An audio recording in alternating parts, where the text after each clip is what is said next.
am na dëkk yoo xam ne am nañu jamaa am nañu pétrole am na ñu nekk mais mënuñu ko jiir ñu parce que lu tax amuñu li Sénégal am. jàmm ji te jàmm ji lu ko indi mooy diine ji te diine ji mag ñi ñoo ko fi jëmbat te ku yaakaar ni mën nga ñëw Sénégal taal ko noonu dem sa yoon yaa ngi nax sa bopp.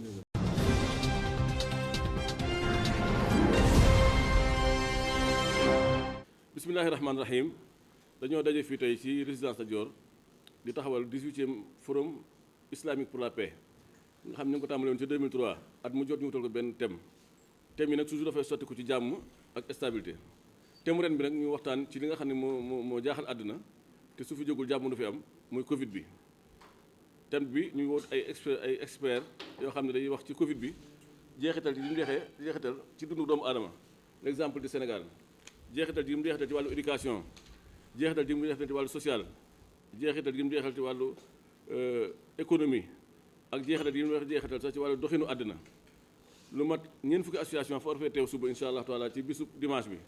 yenn fi xalaat ci loolu tënk fi ay xalaat yoo xam ne incha allah ci tàkkusaan danañ ko tasaare def ko ci anglais def ko ci français def ko ci arabe tasaare ko ci institution internationale yëpp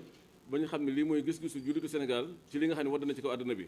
xëy na bu ñu tënkoo ci lii yàlla mën naa oyofal mbir mi ci ñun bis bi ñu ngi ciy sant son excellence le président de la République Macky Sall ndax xam ngeen ni wax naa fi daaw jéeg ak daawaati jéeg ni bi ko yàlla joxee mu jiitu Sénégal ba tey musa nangoo génne loxoom ci bis bi ak bisu alxuraan bi ñuy def ci koor gi kon na kooku nit nag boo dee defal lu baax da nga ko war a siiwal jéebaane ko ba ñëpp xam ne mi ngi koy def te gis nañu aussi li mu def ci kër diine yi gis ngeen ni kër diine yi fu ci nekk wala fu ci bëri boog def na fa ay palais ndax kër diine yi dañuy recevoir ay gan te léeg-léeg mu xaw a xat mais fenn fu ne def na fay palais lam naroon def ci masa ci Touba ci palais sëñ Sidi Moxtaar jox ko ndigal ni ko def ko ci Masaalikul Jinaan ci ay tali ak i làmp kon nag nit buy def lu baax dañ koy war a jaajëfal li nga xam ne yëkkati na ko muy plan Sénégal émergent impliqué na ci ay arabisants yoo xam ne ñu ngi ko ci xalaatal di ko ci jox ay xalaat kon nag ñun amuñu dudul sant ko gërëm ko waaye beral ak cant ak ngërëm Maolana Cheikh Mouhamadul Mountakha Mbacké xam ngeen ne at mu jot mu yebal taawam sëñ Koso Mbacké non seulement yebal ko mu ñëw sa indi ñaan sëñ bi indi kaddu sëñ bi waaye indaale barkeelu sëñ bi te sëñ bi ñoo ko war di jox te daaw jéeg dafa def lu rëy rëy màggal gi dafa weesu ma dellu Dakar ànd ak ganam yi gan yi jógoon ci pays étranger yi ma dem ba Dakar doomam woo ma nii ma sëñ bi nee na nga ñëw fi du mu gën a gaawee man sa damaa tiitoon boobu def na maa def dara waaye bi ma demee mu ne ma dama bëgg kañ rek kañ la ak gërëm la ak sant rek la moo ci laaj jublu xam nga loolu yombul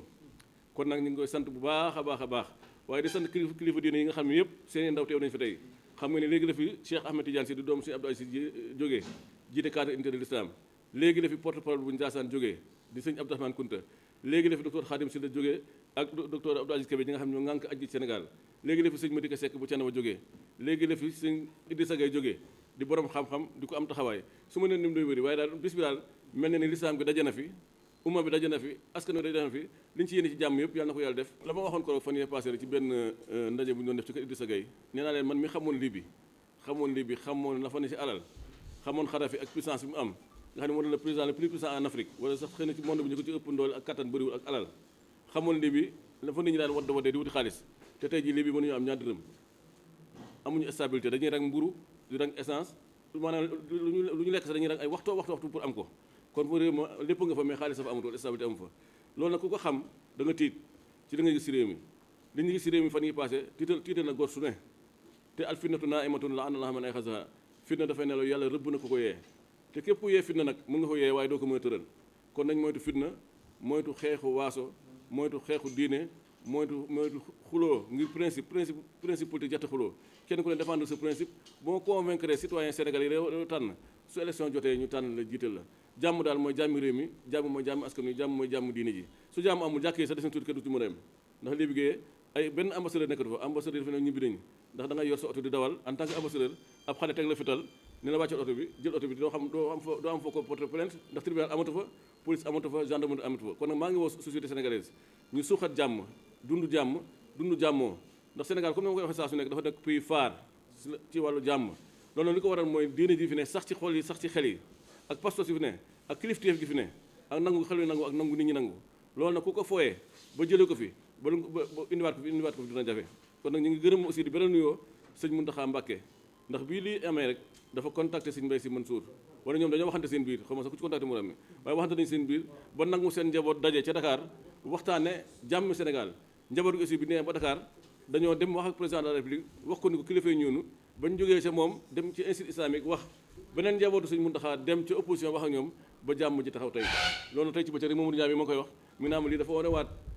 doole nitu diine yi ci société sénégalaise la nag yombul ndax amul Burkina Faso amul Bénin amul Togo Sénégal la ko yàlla defal kon yàlla na fi sax te yàgg fi jàmm yàgg fi Sénégal continue di nekk réew référence ci àdduna bi réew référence ci Afrique réew référence ci wàllu soufisme waaye réew référence ci wàllu stabilité. macha allah li nga am ni tey. yombul de 18e édition nga ñëw amuloo quantité qualité nga amee. te ñi fi nekk ñëpp ñoom ma dikkeeg ñooñu dafa mel ne sax ay kaamil ñoo fi taxaw. lu ñuy wax rek ci yoonu l'islam ni koy teg ak ci sunnas Muhammad sallallahu alayhi wa sallam yàlla boole yi ñu nag Sénégal may ñu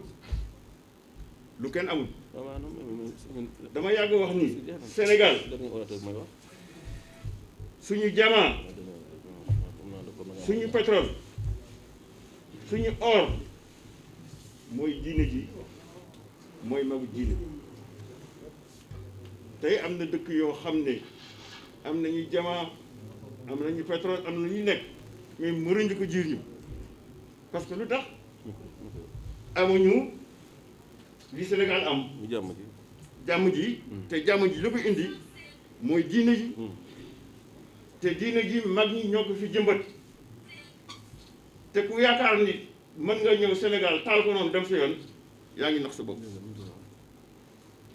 di sant yàlla bu baax a baax a baax a baax di julli ci rasulullah di ñaan suñu mag ñi yal na yàlla yokk seen reer amiin Ahmed président nee na mi ngi lay féliciter parce que bi may ñëw dafa tànn nag ñu am solo docteur Ndiaye ak son excellence ambassadeur Fall ak ministre conseiller Ndoye délégation bi waroon na fi ëpp mais dañu am benn camarade bu wàññeeku ci Côte d'Ivoire Bass corps bi war a ñëw moom ci boppam moo fay dem pour teeru ko loolu tax tey ñi ma waroon a àndal ñëpp tey ñu ci bëri dañ fa dem di nuyu nag Maodo Malick ku baax a baax a baax ku yëwan borom Pastef am yar te ñeme féete it mës ta jëw président nag déedéet dafa ñeme dafa ñeme Ahmed sa thème bi dafa am solo dafa ni impact Covid-19 sur la société humaine sooy wax société humaine rek da ngay globaliser mais particularité bi ci Sénégal la bien sûr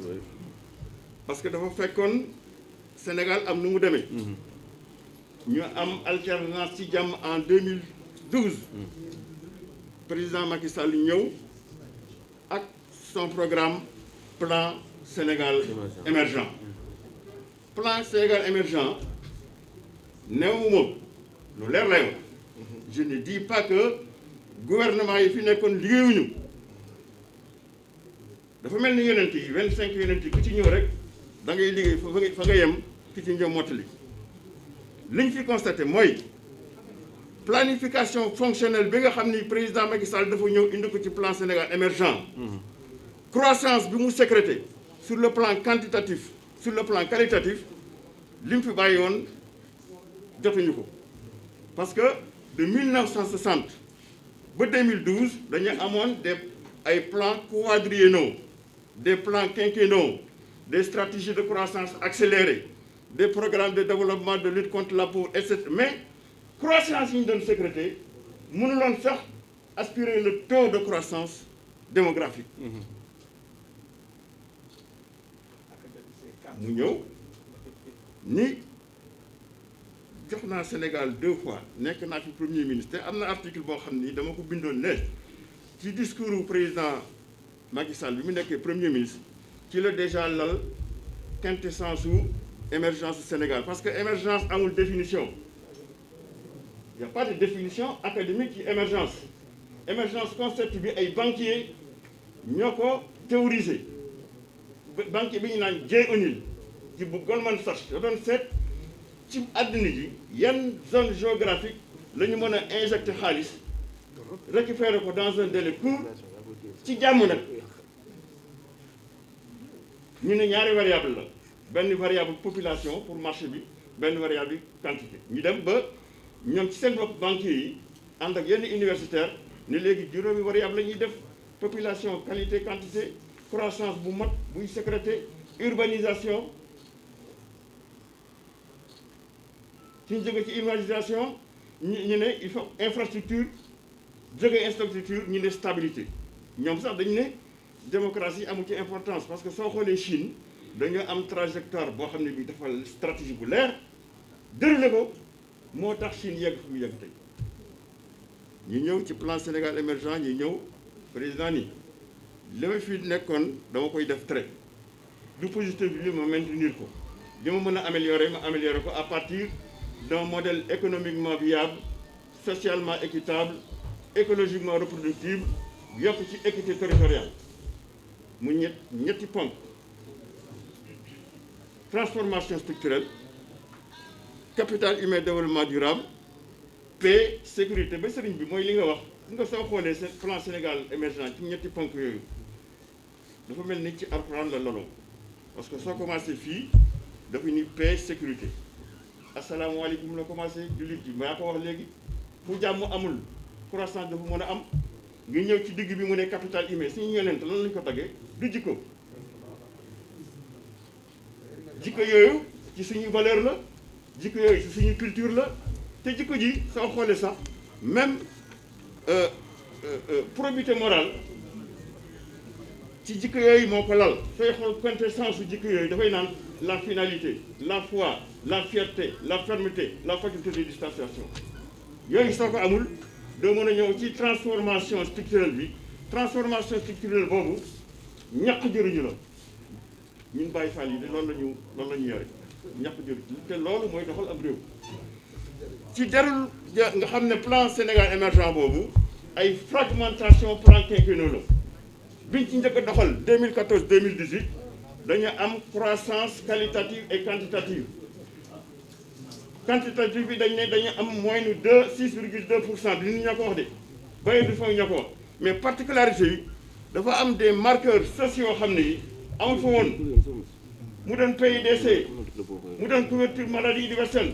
mu doon bourse de sécurité familiale mu doon DER mu doon Promoville et cetera loolu dafay indi une métamorphose de la société sénégalaise ba nga xam ne bi ñu xaymaa ndax pauvreté jóge na fi wala jóge fi dañ ne pauvreté jóge na fi à partir du foyer de la variance coefficient de Gini te muy dëgg soo xoolee quantitativement bi président Macky Sall di ñëw mbay mi ci ceeb bi fan la tolloon 469 000 tonnes tey presque yegg nañ 1 200 000 tonnes en 2023 dinañ am autosuffisance en riz su fekkee ne tendance bi continue ci li mu laal nga ñëw ci électricité de 1960 ba 2012 1648 villages ñoo amoon électricité ci Sénégal 1648 villages ñu ñëw ci premier plan d'action prioritaire bi di électrifier 554 villages par an dañ ne en 2023 dinañ am accès universel mën naa ko jàpp branche par branche statistique par statistique pour démontrer ni Sénégal est en métamorphose ñu ñëw ci premier plan bi jàll ko jàmm ñëw ci deuxième plan bi dem à Paris présenté ko bailleurs de fonds adhéré ci ñëpp adhéré ci mu ne lan jeunesse président dafa mos a jiital jeunesse bu muy wax jeunesse dafa mot 1 million d'emplois ne PSE vert wax numérique wax industrialisation ba pare wax ne économie sociale solidaire zéro déchet zéro bidonville vie créative ak les accès universels foofu lañ tolloon ba mbas mi ñëw mbas mi bàyyiwul kenn trifonctionnalité la santé économique sociale li ci président def dañ ko ràññee ci àddina bi buñ ko xaymaa ci état yi yépp ci li ñuy def pour mbas mi dañ ne Sénégal moo jël deuxième mu ñëw ak presse programme de résilience économique et sociale nga xam ne dafa jël 1,6 milliard dugal ko ci maintenir santé bi à un équilibre viable ñëpp ñi amoon bas faj nañ leen te déversuwuñu dara rien du tout Sénégal gépp ñu ko yelloo woon jox nañ leen ceeb jox leen diwlin jox leen suukar subventionné entreprise yi fexe ba approvisionnement yi en énergie ak en produits pharmaceutiques macha allah amuñu ci problème ak yeneen ak yeneen ak yeneen ak yeneen ba particularité importance li nga wax ci tey waaw mu doon consensus social bi nga xamee ni coow li am na seytaane ñëw na kan moo ko faj consensus social boo xam ne yii ci suñu identité remarquable ci lañ jógee mooy suñu nitu diine yi moo tax war nañu bàyyi xel bu baax di liir mag ñi li ñuy bind consensus social xam ngeen fi mu jógee maa ngi koy réfléchir sànq ci al azabiya 1377 Ibn Khaldun moo ko njëkk a bind parce que consensus social day joxe ay droit joxe obligation ci li koy indi mooy waxtaan fu mu feeñ entre nguur ak ñu ngi ko seq rek dana tax nguur respecter droit ñu ngi ko war a respecter mais ñi nekk ci nguur aussi respecter seen obligation. di nuyu ñëpp wax naa ko léegi wax sa biir mbokk dafa metti ndax boo gestoo rek gis koo war a tudd te jotaay bi mayewu ko Serigne Cheikh porte-parole xalif général bu Ahlu Kunti ñu ngi lay beral nuyoo bu baax Cheikh Abdourahmane di nit ñi nga xamante ni nag ñoo nekk ci wàllu diine di ci yëngu ci dëkk beeg ci réew mi dañ koy teg ci loxo Idrissa Gaye Serigne Idrissa Gaye mu matale ko mu nekk nit ku baax nit ku yiw may firndeel ni lii mu wax fii sànq li may bëgg a seede rek mooy xawma benn soxlaa moom Sénégal nag dafa metti parce que boo waxee lu baax ci nit ci mbooloo surtout ci ñun position yi ñu nekk ñu ne lu nekk ci ginnaaw dara nekku ci baax rek la Khadim Samb ñu ngi lay nuyu bu baax di la nuyu ci li ñu bokk ci askan ñun askan wi ñu bokk daf ñoo neex lool bu ñu doon yàlla bindaat dañ ko naan boo ñuy bind boolewaat ñu foofu ndax amul askan wu baax ba jeex amul askan wu bon ba jeex askan woo dugg rek di nga ci seet kenn ki nga xamante ni di nga ni acam kon ñooñu dañ leen di muñe ñun ñëpp rek ku ci nekk ca fa nga bokk buñ cay wax lu ñuul muñe ko la nga xamante ni moo ca baax te gën a siiw gën a law Nasir ñu ngi lay beral nuyoo bu wér ci protocole dañu war a njëkkee le ministre d'État Cheikh Kanté man dama ko respecté parce que dañu ànd tukki ma gis ko ci kanamu président de la République ma xam ni dafa am dignité te loolu lu am solo la sàmm sa dignité ak sa ngor yooyu yomb na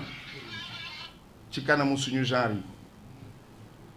waaye nit nga gis ko ci kanamu kilifa gis ko ci kanamu borom alal gis ko ci kanamu sëriñ xam ni borom dignité la yombul donc grand frère ñu ngi lay nuyu bu baax rafetlu sa xam-xam wax lu tamit sa engagement monsieur le ministre Pape Amadou Ndiaye moom suma mag la te man xam naa moom xam na sas bi yàlla na la ko yàlla yombalal suñu kilifa nga ci wàllu nguur gi lu ñu man ci taxaw pour mission bi ñoŋ dinañ ko def Nasir nag yow 18 ans du ay caaxaan te 18 ans yaakaar naa ni mooy fërëm bi mais récitalu Coran bi ñaataat la 28 ans li nga def kuy làmbatu du ko man parce que benn boroom xam-xam day wax ni mal nommer les choses c'est ajouter à la misère du monde nee na mbir boo gis boo koy wax ci wax ji nga ci layam-layam yi booy wax ji di ko wër nee na da ngay yàq wax ci yi ngay def yëpp ñëpp dañ ñëwoon yarax mu yal na ko yàlla yërëm Xadafi bu demee dootoo ko defati c'est la réalité. dëgg la. mais comme ba nga koy def yàlla moo taxoon nag ngëm-ngëm ak pas-pas. dafa am ku ñëw ci Cheikh Mouhamad Fadel Mbacké radiyallahu anhu ni ko sëñ Fallou man de bëgg naa def lii loola diis lool sëñ bi ni ko ah mbaa am nga ci pas-pas bu wér mu ne ko waaw mu ne ko pas-pas day bu dëggoo mën naa dagg lu jaasi mënta dagg donc pas-pas rek moo am solo et je pense que wane nga ko ci li nga dox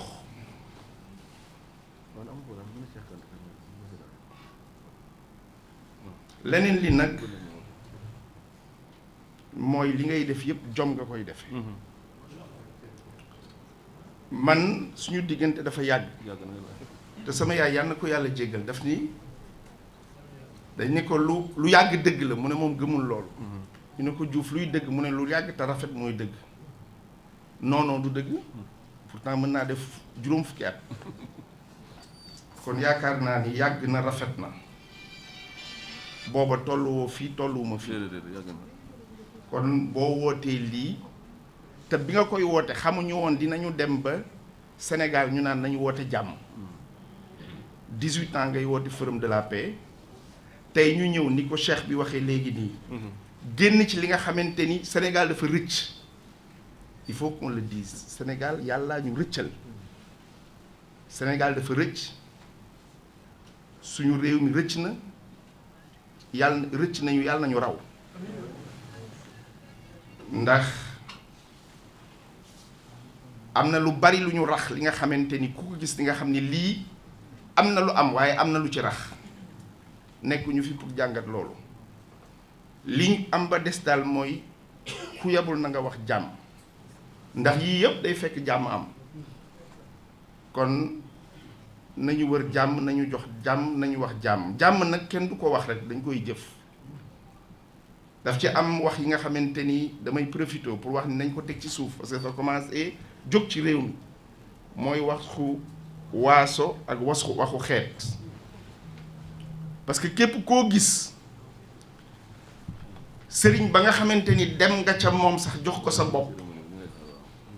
bu taxawee ci sa waaso xeeb la rek nga taxaw wan ko nag yow sa bopp ñiñ fiy tagg di leen topp di raam di leen ba léegi di topp seeni sët ba ñuy jaxasoog nit ñi am na ku ma ni wóoruma am na ku ma ni Cheikhul Khadim daan nga ñëw ci moom jébbalu sax mu jël tur Mbàkke bi jox la ko sant la Mbàkke ndax mbaax ndax yaatu ndax bëgg lu rafet ndax bëgg lu saaw kon yaakaar naa ni li ñuy ciy wax du gudd du gàtt président de la république ñiy wax ci turam dinañ ko wax lu mu xam lu mu man lu ko dara jàmm mën na may wàcce na ko ndax wut jàmm kon yaakaar naa ni nañu delloosiwaat nit ñi nañu wax ak nit ñi mais daal li may wax ñu ñaan ci mooy waxi xeet waxi waaso waxi diine nañ ko teg ci suuf ku nekk na dund la mu dund ku nekk na nekk la mu nekk te fi ñuy terminer rek mooy li Cheikh Ibrahima Fall waxoon Cheikhul Khadim daf ko ni sëriñ bi jox naa la sama lépp waaye bàyyi ma ak sama ñaar sama jom ak sama ngor ndax yow ku amul jom amul ngor mënta ànd ak yow te bu ma la joxee sama jom ak sama ngor dootuma deseeti jom dootuma deseeti ngor kon yàlla nañu yàlla defal jàmm defal ñu xéewal defal ñu tawfeex